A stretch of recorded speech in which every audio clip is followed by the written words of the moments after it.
Hello बच्चों, तो आज हम पढ़ेंगे संस्कृत क्लास 8th की। आपने देखा होगा क्लास 7th में भी उसका फर्स्ट चैप्टर सुभाषितानी ही था। तो वहाँ पे जो उस चैप्टर में समझाया गया था उस चीज़ को थोड़ा और आगे ले जाते हुए इस चैप्टर में बताया गया है। थोड़ा कॉम्प्लेक्सिटीज़ आएंगी क्योंकि अब क्लास 8th है, तो अब आपको चीज़ों को थोड़ा और ध्यान से पढ़ना है। आपको जो दिए गए हैं PDF के नोट्स, उसको अपने सामने रखिएगा और जैसे ही मैं आपको ये चीज़ समझाते जाऊँगी उस चीज़ को उस नोट्स के थ्रू आप अच्छे से समझिएगा।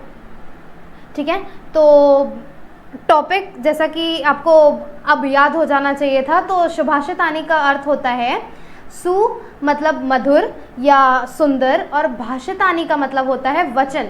आपको नीचे आप उसमें देख भी रहे होंगे कि यहाँ पे लिखा हुआ है सुभाषित, वर्ड सु धन भाषित से बना हुआ है, तो सुभाषितानी मतलब अच्छे वचन।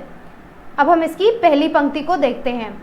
गुणा गुणेषु गुणा भवन्ति ते निर्गुणं प्राप्य भवन्ति दोषाः सुस्वादुतोयाः प्रभवन्ति नद्यः समुद्रमासाद्य भवन्त्यपेयाः। ठीक है, अब इसका हिंदी में अनुवाद देखते हैं। तो गुणा, गुणा का मतलब होता है गुण, गुणेषु, गुणेषु का मतलब होता है गुणियों में, गुणियों में मतलब ज्ञानियों में, मतलब the one who are knowledgeable. तो ये हो गया गुणियों में।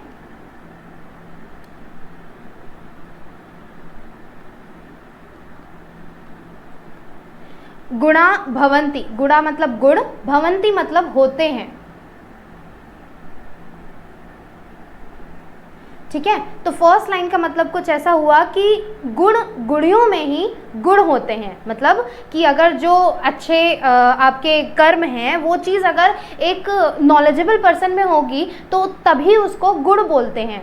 ठीक है, और बाकी दूसरी लाइन क्या है कि ते निर्गुणम प्राप्य भवन्ति दोषाः। ते मतलब वो, निर्गुणम मतलब निर्गुण, मतलब बैड हैबिट्स, प्राप्य मतलब प्राप्त करके या उस चीज़ को अपना के, भवन्ति मतलब हो जाते हैं, और दोषाः का मतलब होता है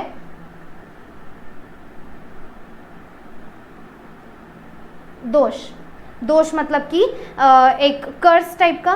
तो ते निर्गुणम प्राप्य भवन्ति दोषाः मतलब वो चीज़ निर्गुणम, निर्गुण को प्राप्त होते, निर्गुण मतलब बैड हैबिट्स को प्राप्त करते हुए वो चीज़ दोष बन जाते हैं। तो गुण, गुणियों में ही गुण होते हैं, पर अगर वो निर्गुण को प्राप्त हो जाएं तो उन्हें फिर हम क्या कहते हैं, दोष कहते हैं।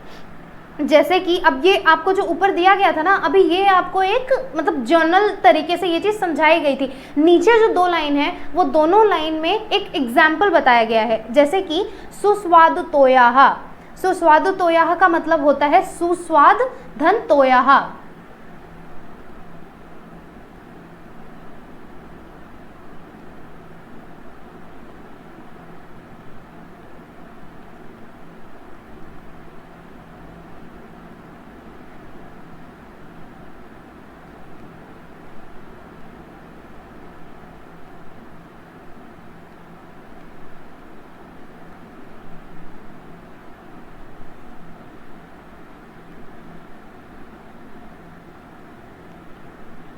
हाँ, तो सुस्वादुतोयाः ये जो वर्ड है ये दो शब्द से बना हुआ है, जो कि है सुस्वाद और तोयाः। तो सुस्वाद का मतलब होता है स्वादिष्ट या फिर मीठा, और तोयः का मतलब होता है पानी। तो सुस्वादुतोयाः मतलब कि स्वादिष्ट पानी।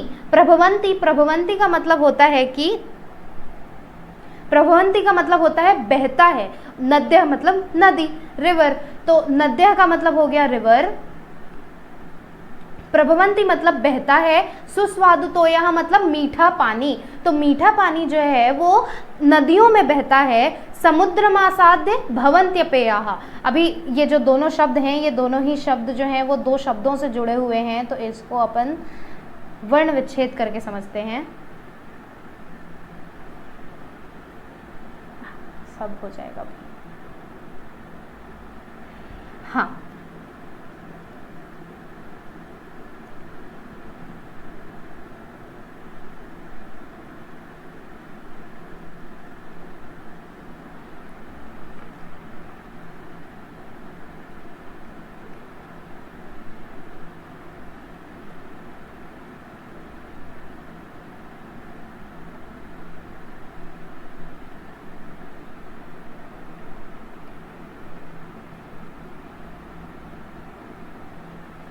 तो समुद्रमा साध्य जो लिखा हुआ है, ये वर्ड जो है ये दो शब्दों से बना हुआ है, जो कि है समुद्रम और असाध्य। समुद्रम का मतलब होता है ओशियन, ठीक है, और असाध्य का मतलब मिलकर, मिलकर मतलब उसके साथ जुड़कर। भवन्त्यपेयाः, भवन्ति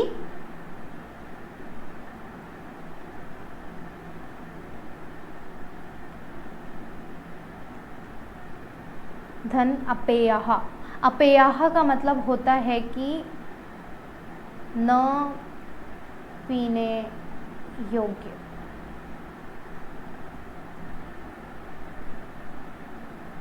ठीक है, तो समुद्रमा साध्य भवन्त्यपेयाः मतलब कि समुद्र के साथ मिलकर वो पीने योग्य नहीं होता है। तो जो स्वादिष्ट पानी जो कि नदियों में बहता है वो समुद्र के साथ मिलकर पीने योग्य नहीं बचता है। मतलब कि जब वो समुद्र में आके मिल जाता है ना, तो आप जानते हैं समुद्र का पानी खारा होता है जो कि हम पी नहीं सकते। तो वही, और जब वो नदियों में होता है तो उसका पानी कितना मीठा होता है। तो वही बताया गया है कि जब वो नदियाँ आकर के समुद्र में मिलती हैं तो वो पीने के योग्य नहीं बचती हैं। जैसा कि ऊपर आपको बताया गया था कि जो गुण जब गुणियों में होते हैं तभी गुण होते हैं, लेकिन जब वो निर्गुण से मिल जाते हैं तो उसको हम दोष कहते हैं। वैसे ही जब नदी का पानी समुद्र में आके मिल जाता है तो फिर वो पीने योग्य नहीं बचता है। ठीक है, जैसे कि आप यहाँ पे देख रहे हैं ये जो रिवर है ये अगर इस ओशन में मिल जाती है तो फिर ये जो पानी है इसका ये पीने योग्य नहीं बचता है। ठीक है, ये आज की क्लास में हम इतना ही पढ़ेंगे। आगे का जो ये श्लोक, ये जो 4 पंक्तियाँ हैं उसको हम नेक्स्ट वीडियो में देखते हैं। Thank you.